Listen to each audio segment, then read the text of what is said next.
All right, let's talk about a concept that is fundamentally rewriting the playbook for modern investing. It's called increasing returns.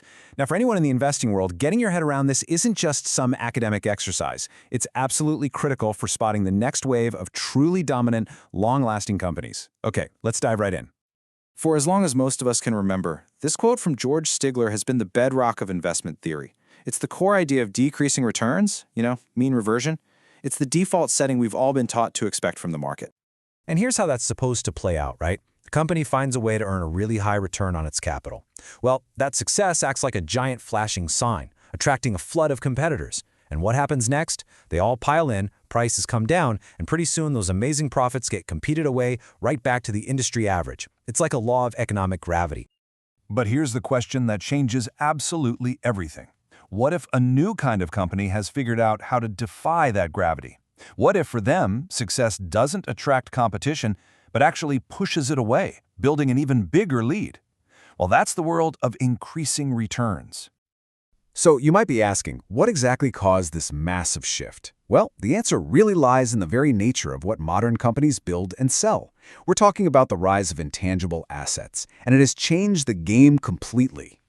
And I want to be clear, this is not some small adjustment we're talking about.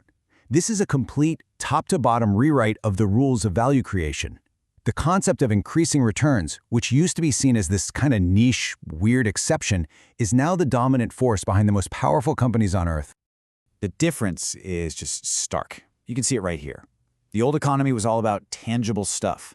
Factories, machinery, inventory, things that are really expensive to build and really hard to scale.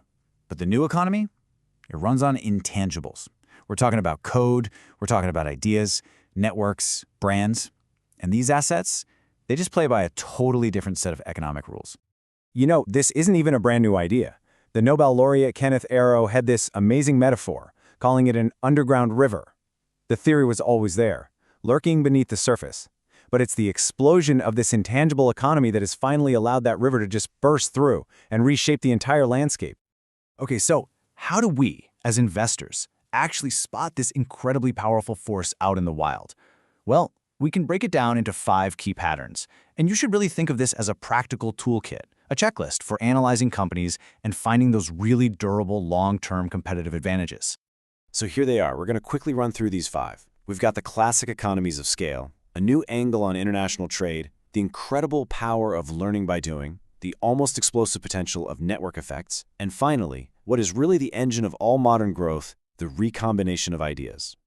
First up, the one we all know, economies of scale. I mean, this goes all the way back to Adam Smith and his famous pin factory. The idea is super simple. The more you make of something, the cheaper it gets to make each individual unit. You get better through specialization, and you spread those big fixed costs over a much larger volume. Second, international trade. Now, Paul Krugman really turned the old theory on its head. He showed it's not just about which country is best at making something. It's about firms creating slightly different products. Think about BMW versus Mercedes, and then achieving massive scale by selling to a global audience that really values having that choice and variety. Third, and this one is so important, is learning by doing. You might know it as Wright's Law. The key insight here is that costs go down based on cumulative experience, not just because time is passing. So for every single time your total production doubles, your cost to make the next one drops by a predictable amount. And this chart shows it perfectly. Just look at the solar panel industry.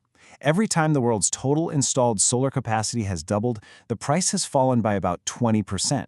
It's like clockwork. That predictable cost curve gives a gigantic advantage to the companies that can scale up first and fastest. Number 4 is a huge one, especially in the tech world: positive feedback and network effects. This is where success literally creates more success. Think of a social media platform or a ride-sharing app. The more people who use it, the more valuable it becomes for everyone else. It creates this powerful feedback loop that often leads to a single dominant player in the market. And the classic case study for this is the search engine market back in the early 2000s. The more people who searched on Google, the better data Google got.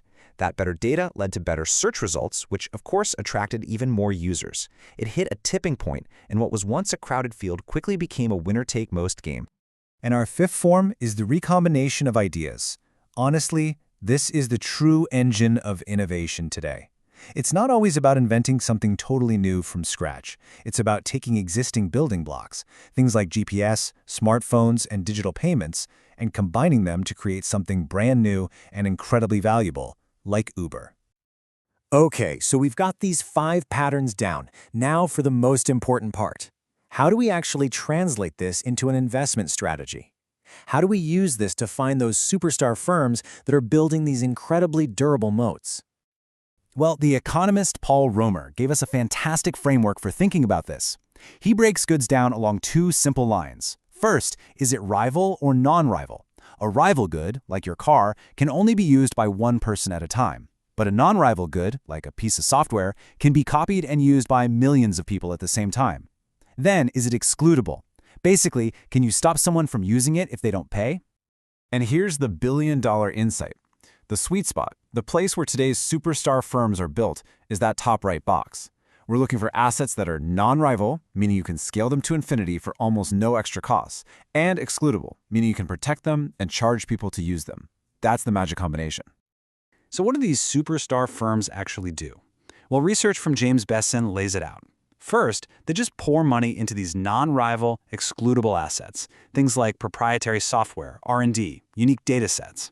Second, they use that custom-built tech to get massive scale and create a unique product at the same time. And third, and this is key, they build their moat by keeping that core technology totally locked down, in-house and excludable. They don't license it out. That's the modern fortress. So this all leaves us with one final, really important question to think about.